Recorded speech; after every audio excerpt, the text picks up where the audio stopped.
I'm going to be surviving the next 100 days in this Minecraft world. The only slight problem is that I'm just confined to a 50 by 50 area. That's not a lot of space. And you're gonna want to stick around to the end because it's crazy what I managed to achieve in such a small area. We're gonna have to skip through the first 5 days because, well, the footage looks like this. So I'm just gonna... There, that's better. Anyway, here I start on a darkroom spawner, and since I'm in such a small area, this should be really efficient.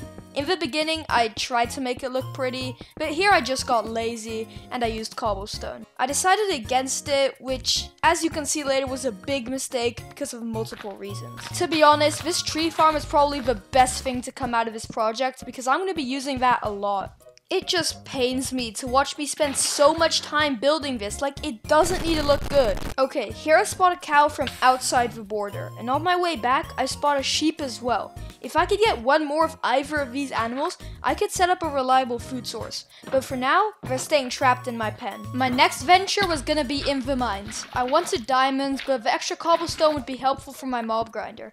I'm using a technique called crawl mining to expose more stone and hopefully find more diamonds.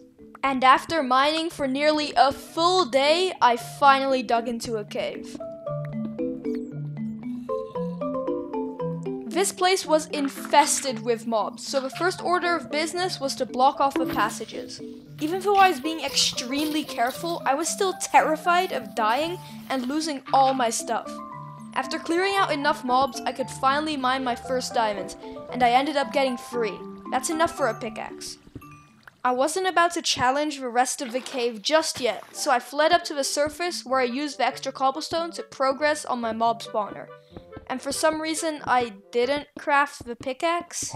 This is all taking up a lot of precious time. 100 days might seem like a lot, but it isn't. And this mob farm still has a fatal flaw that will cost me even more hours, and this expensive build palette is not helping.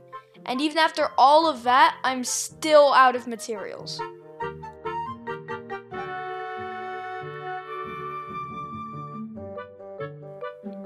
Alright, time for something different. I found a zombie villager which, if I could cure, I would be able to trade with him for some OP items that I didn't have access to. Unfortunately, when I came out to capture him, it seemed as if he'd burned in the sun. Things just weren't going too well for me, so I decided to go mining for iron, which I needed for hoppers for my mob grinder, which are surprisingly expensive, especially when you're confined to such a small space. I had noticed my mob farm wasn't spawning any mobs. If anyone knows why this is, please tell me. Mobs were definitely spawning, just not where I wanted them. Take this whole horde for an example. I tried taking them out with a bow, but I had too little arrows. I ended up waiting for the sun to rise so they could hopefully burn, but unfortunately they were shielded by my giant mob farm. This thing is causing nothing but problems. Even my cow got blown up by a creeper, and that was gonna hurt me more than I realized here. To prevent my creeper disaster from happening again, I decided I was gonna light up every meter of this world, and to do that, I needed a lot of coal. And when I said every meter, I also mean underground. There's this massive ravine that cuts right through my world. Due to the rest of the world being lit up, everything decided to spawn here. And me, with my puny iron armor, wasn't doing great. Just look at how many mobs there are. I finally decided to go fishing. This could give me better food and a chance at rare items like enchanted books. But to get those, I needed a proper place to fish. And this pond just wasn't gonna cut it. You see, due to the recent changes to fishing, you need to be fishing in open water to find treasure. This means a 5 by 5 by 5 area of water. I didn't know this, so instead, I went to go decorate my house, and I think it turned out quite well. Okay, it turns out there's a zombie spawner in the corner of my world, and this is what I'll be using to make my working mob grinder. I only had an iron pickaxe, and I had to clear out a lot of space, so it took me a while. And then, when I finally finished, I realized it was too wide, so I had to fill it all back in. Bruh. What a waste of time. The way I built the farm had the water pushing the mobs down a chute where I would kill them 22 blocks down. However, there was a big flaw with this design that I'll explain later, but first, I need to time jump 4 days into the future since I wasn't recording. As you can see, I now have a diamond axe and a diamond pickaxe. which would have been very helpful just now. I had the diamonds, but I forgot, I guess. I found a second cow, which I could have bred with at first, but that one got blown up. He's gonna stay in this box for now. Okay, I need to do some explaining here. I'm trying to get a beehive to get honey, to make sugar, to make a fermented spider eye, to make weakness potions, to cure a zombie villager. Planting flowers next to a sapling has a 5% chance to spawn a beehive with it. I didn't get it this time, however. In a last-ditch attempt to fix my spawner, I added slabs, which obviously won't help, but I can try. My day just kept on getting worse with this creeper that blew up my chest. I thought I lit up everything days ago. I was running out of food, so I used an ender pearl glitch to teleport outside the border. What I didn't realize was how much damage I would take. Safe to say, that was a fail. Anyway, I went back to the mines and instantly found more diamonds. It was a lot as well, enough to make a helmet and leggings. With my new armor, I felt like I was ready to take on the Nether. I actually custom chose the sea to have a fortress, which is necessary to progress further. I started building a shelter around my Nether portal, and then started looting the fortress. I found 3 diamonds in this one, and this mushroom was gonna be very important for progress, and I'm sure you can guess why. I was not expecting these wither skeletons to be so strong. So it's understandable that I chickened out of the Nether and used my zombie farm. The big flaw with this farm is that when I'm killing the mobs, I'm too far away from the spawner for it to work, which means I have to wait at the top for them to come down. At least it's still better than what I had before. This next part is super important because I actually capture a zombie villager. He's gonna stay there for a long time. I wanted to fix my spawner or whatever, but I'll just play the clip.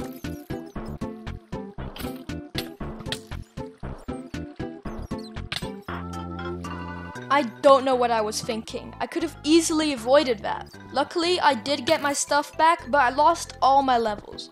My luck, however, quickly returned in the form of another zombie villager, which immediately got blown up.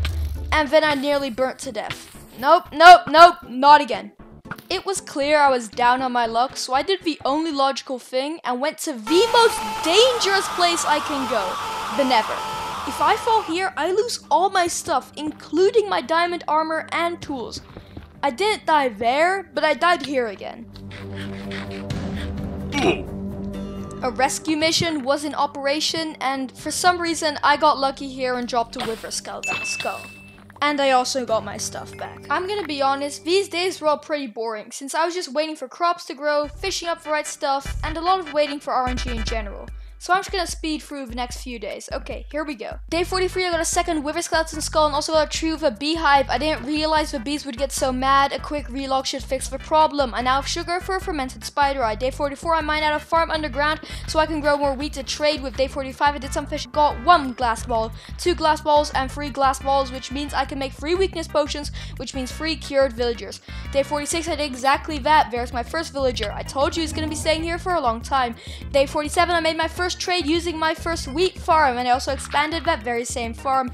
Day 48, I bowed some mobs and waited for a zombie villager. I didn't realize they couldn't spawn from spawners. Day 49, absolutely nothing interesting happened. Day 50, I nearly died 2 separate times and dug out a small tunnel to netherite level. Whew, I hope you caught all of that. I thought I was on a good streak of not dying, but nope, I went right back in and I died a lot.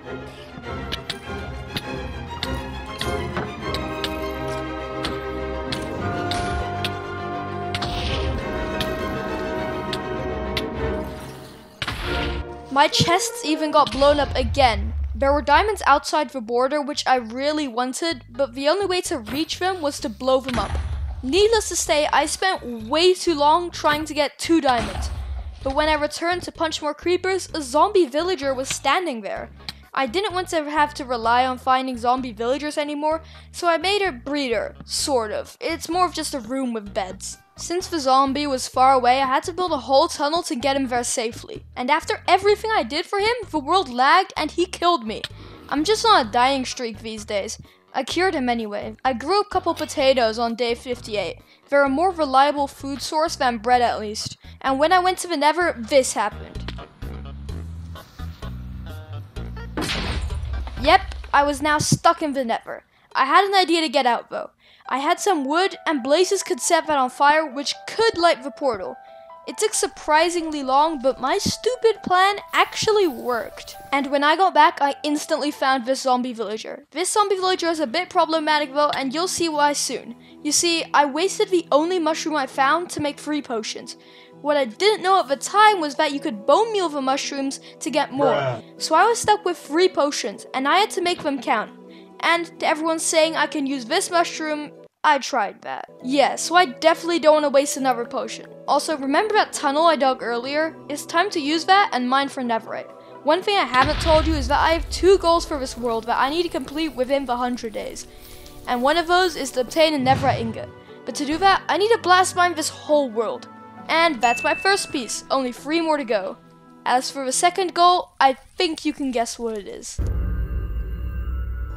My villagers also made kids, which is so sweet. It sucks that they'll never see the light of day. I've also been passively trading with them, which has leveled them up a lot. And while doing that, I've been doing other tasks, like upgrading my mob spawner. This new design eliminates the problem from before by pushing the zombies up a bubble elevator and then dropping them, still keeping me in range. And of course, I had to die on the job. Okay, my thought process was that if a zombie could survive it, then so could I. Theoretically. The villager grew up and is now my armor smith. I leveled him up so quickly that 2 days later, he's already selling me enchanted diamond armor. The enchantments aren't very good, but at least I have them now, which I didn't have them before. I actually didn't know that armor smiths could sell you all 4 pieces, so I was kitted out pretty fast. I still needed that netherite though, so back to blowing this place up. I was actually getting worried that there wouldn't be enough netherite in my world to make a piece. And even though I did get lucky with this double spawn, it was still a legitimate concern. Right after I left the nether, I stumbled across something I'd been looking for since the beginning. And he sold me red sand, which seems useless now, but it was gonna be essential at the end of the video. It started thundering, and since I had such a small world, there was a high chance that something would catch on fire. Luckily, I'd found enough copper to craft a copper rod and divert the lightning. I took refuge in the bunker and cured 2 zombie villagers. I don't know where the second one came from either. Here you can see the main problem with these villagers. They're nimwits, which means that they can't trade. And I wasted my last potion on these 2, so it's kind of a waste. Or is it? Although nimwits can't trade, they can breed, which means I can replace the normal villagers in my, room with the nimwits and use the normal ones to trade with. That took 2 days. And now I have a Fletcher and a weaponsmith. I'm sure a lot of you are screaming at me and telling me to do this from the beginning, but better late than never. I don't know why I didn't do this earlier. One of the first things I built in this world was a tree farm.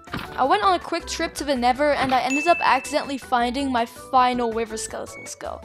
I don't know what to say. I killed 42 wither skeletons and got 3 skulls. That's triple normal rates. To prepare for the fight, I need the best gear I can get. And I'm also going to breed villagers and capture new ones and nearly die, and my villagers nearly died. This is all just stalling for the trees to grow so I can get more emeralds and level up my trade. And a byproduct of that is all these hoes. Like your mom. Look at this nether. There is no netherrack left in this level. And because I now have a diamond pickaxe, I can finally mine this ancient debris that has just been sitting here. Those 2 turned out to be free, which means I can craft a netherite ingot. That's one of my goals complete, but I still have the hardest one to go, and that's what I'm going to go prepare for now. I don't think I'm going to have enough emeralds for a full beacon. My villagers are good, but not that good. My Fletchers can hardly keep up. Okay, it's time this thing has to go. It's done nothing but waste time since the beginning of this video. I spent an insane amount of logs on this, and I just traded for the next 6 days, all the way up until day 98. It's finally time I fight the king of the nether, the Wither. I need a flat 3x3 bedrock part, so this one won't work, but this one will. And yes, I'm sure as many of you have noticed, I'm cheesing the fight. I'm not proud of it either, but I do not want to run the chance of dying and failing the challenge after all this time. And if you got this far, you probably enjoyed the video, so subscribe. After a brutal fight, I finally got the Nether Star, and I used the red sand glass to craft a beacon. I can't believe I got this far in such a small world. I'm giving myself a good pat on the back. Bye!